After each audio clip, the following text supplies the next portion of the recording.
حالا همگیتون به دود آتش نگاه کنید و به من بگید که چی میبینید.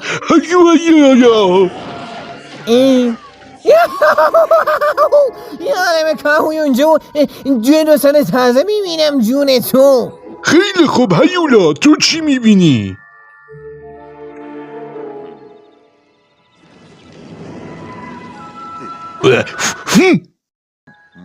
یه اسب کوتوله میبینه. خیلی جالبه. حالا تو چی میبینی؟ خفه شو، چرند و پرند نگو پوفیوز.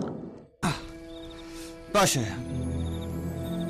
اونجا یه پسر کوچولو میبینم که روی یه قلب نشسته. آره همینه، ادامه بده. پدره گذاشت رفت. چرا اون کوچولو رو تنها گذاشت؟ اون میخواد پرواز کنه ولی نمیدونه چطوری.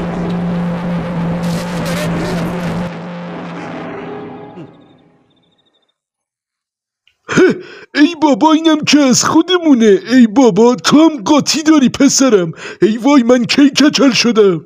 باش قاطیه. آره فهمیدم، اون بچه کوچولو منم، پدرمم رفته. خب که چی؟ اهم.